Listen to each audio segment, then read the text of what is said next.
What's up, Taiwan? I'm Leslie Liao with news from here in Taiwan and around the world. Taiwan's Chief of the General Staff, Mei Jiasu, has said he wants this year's largest military exercise to be as realistic as possible, part of preparing Taiwan to be ready for war. Mei was being questioned by lawmakers, the first time a military chief of staff has appeared at the legislature in 25 years. Louise Watt is live for us in Taipei. Louise, what exactly has Mei said?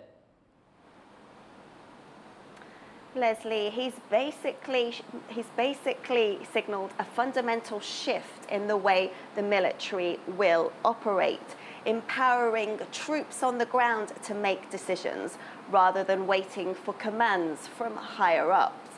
Now, he was talking to lawmakers about the Hangguang exercises.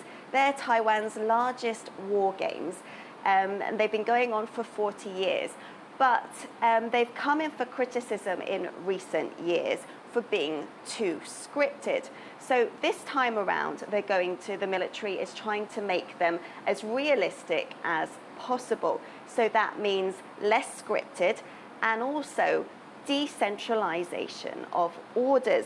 Now, what does this mean? It means that troops will be empowered to react and they will not have to wait for orders from higher up. And often, if you think about it, when in wartime, communications can go from your central base. And so therefore, this is about getting troops as combat ready as possible. And Mei told lawmakers today he wants this decentralization of orders to be adopted by all units at appropriate times. And why is Taiwan doing these exercises? Well, injecting a dose of reality into all of this is actions by China today.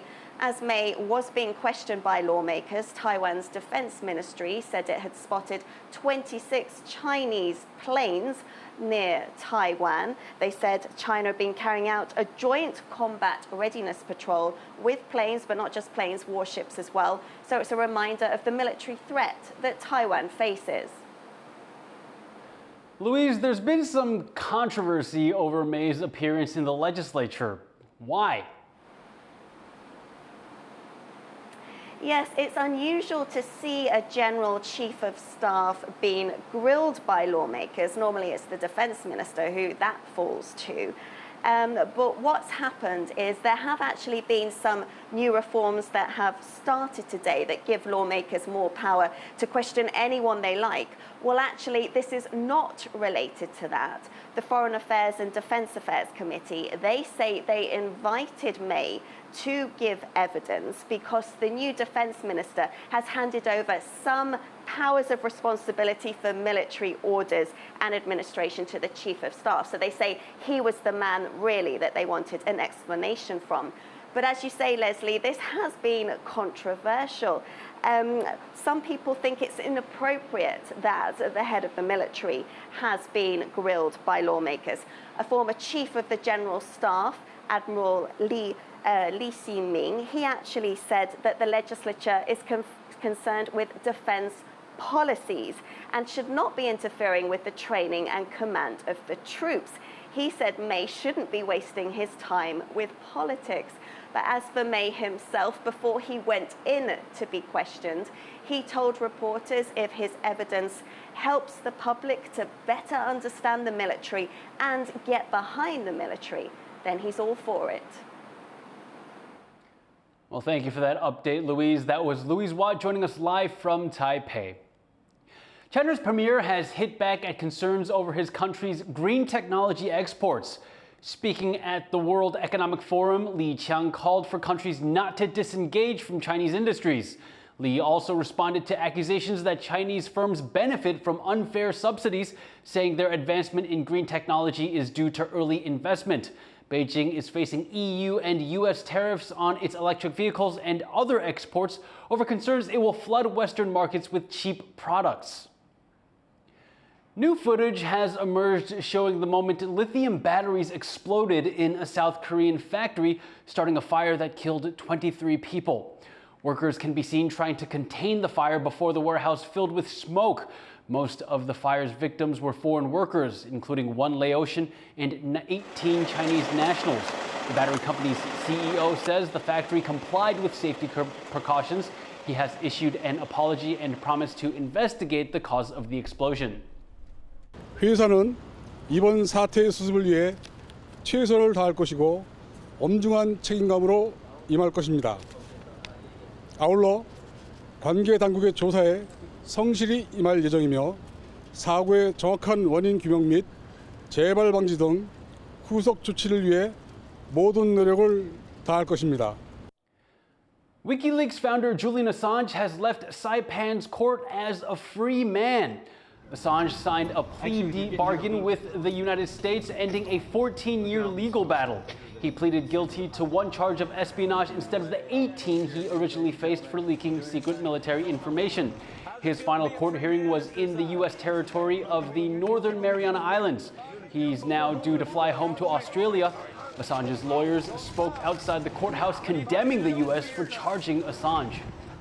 Mr. Assange revealed truthful, important, and newsworthy information, including revealing that the United States had committed war crimes. And he has suffered tremendously in his fight for free speech, for freedom of the press, and to ensure that the American public and the world community gets truthful and important, newsworthy information. A new Taipei police officer has been found guilty of beating a man he'd mistaken for a suspect. It's one of several cases of police brutality that have made headlines in recent years. And as John Van Trieste reports, activists are calling for a fresh look at police training and rules of conduct. A silent protest against police brutality. 2 years ago, this man, Mr. Huang, was mistaken for a wanted suspect. He fought back against the officer trying to arrest him and ended up with these injuries. Both Huang and the officer went to court over the fight.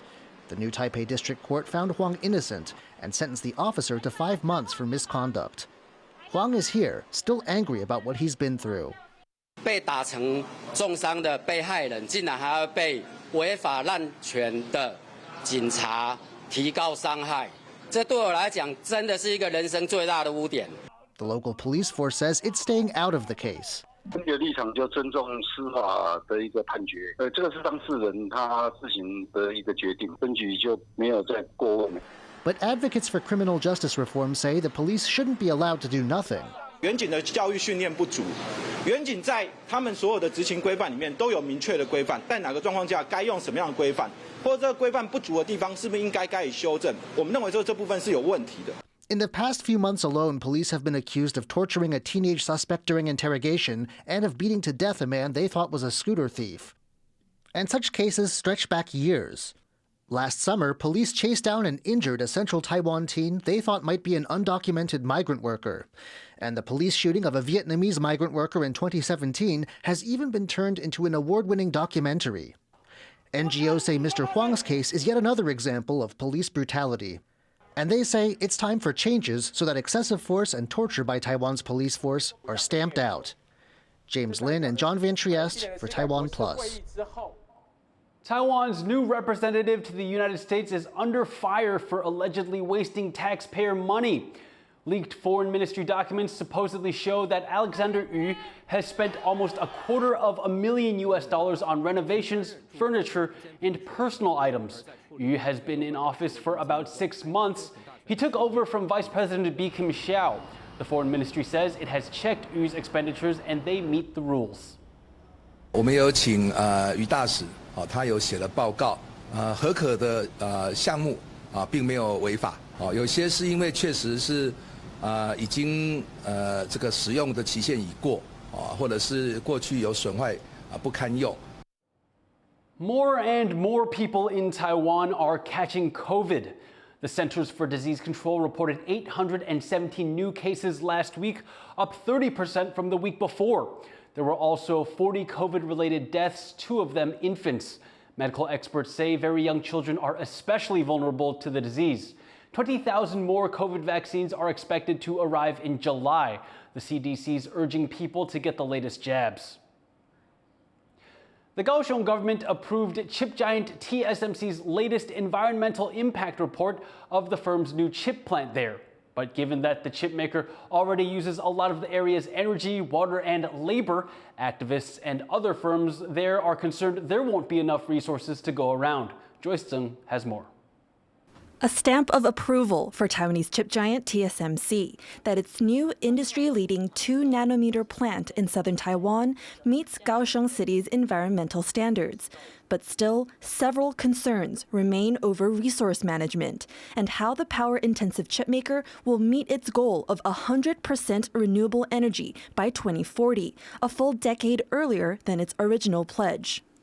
但是目前以10年为目标，我们比较难看到就是它在过程中比较务实的一些执行方案哦，所以我们是期待这个净零跟这个再生能源的部分可以用5年为期哦。 TSMC executive Arthur Zhang agreed that a 5-year progress report would be a good approach and says he'll bring the idea back to the company. It's been a busy time for the chipmaker as it continues to add to its already large domestic footprint, with this new Kaohsiung plant set to be the third to use the 2-nanometer process. With the new fab, TSMC alone will consume about 18% of Kaohsiung's power. But energy analysts are hopeful that because the company has joined the international RE100 pledge to go 100% renewable, there's enough pressure on it to reach that goal, and at the same time boost Taiwan's overall green energy push. They have committed to the RE100, so they have to make it. Is the issue of their competition in the global. The administrative efficiency for the renewable energy development is not high enough. Other chip industry, they can help a lot to speed up the process. Aside from energy concerns, Kaohsiung firms have long worried about competing with the chipmaker for other resources like water. The company's fabs in the south alone drink up 138 million liters of water a day, using it to clean the millions of silicon wafers that will go on to power the world's electronic devices. And local firms are also scrambling for talent as more workers eye better-paying jobs in chips, like at TSMC's new Kaohsiung plant, which is looking to recruit 2,500 employees. Some firms are calling for social housing programs to help convince talent to stay. 我们的人才也是不断的被中钢、台积电抢走了，所以我们一直希望说，透过这样子的方式，可以留住年轻的人才。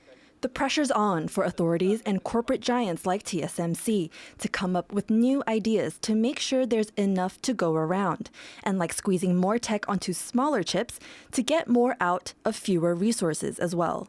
Ethan Chen and Joyce Tseng for TaiwanPlus. 2 Taiwanese golfers are headed to Paris after securing a spot in the women's golf event at the Olympics. Chen Peiyun and Xu Weiling ranked high enough globally to land a slot in the lineup, beating out competitors to take the country's only 2 spots. Paris 2024 will be Chen's first and Xu's second Olympic Games. Taiwan's vice president says she looks forward to seeing the country's artistic talent shine at this year's Cultural Olympiad. Kim Hsiao made the comments at a ceremony to see off the 22 artists and performers that will take part in the Olympic Companion event. 现场的各位艺术家、创作者，我们要特别谢谢你们加入这次的国家文化代表队。我要祝福你们在奥运期间，不只展示 创作才华，也要表现出台湾这座岛屿的活力以及创意。 Hsiao also presented sashes of honor to each delegation. The Cultural Olympiad will be held alongside the Paris Olympics in July and August. To honor the Games' commitment to gender equality, the conference featured female performers, including Dungi Sapor, an indigenous DJ who blends folk and electronic music, and Eye-Catching Circus, an all-women's acrobatic dance troupe. Thank you for watching What's Up Taiwan. You can visit the TaiwanPlus website or follow our social media for more stories from Taiwan and around the world. Finally, take a look at Peru's Inti Raymi ceremony, the ancient Incan festival of the sun, to celebrate the winter solstice. I'm Leslie Liao. Take care and see you next time.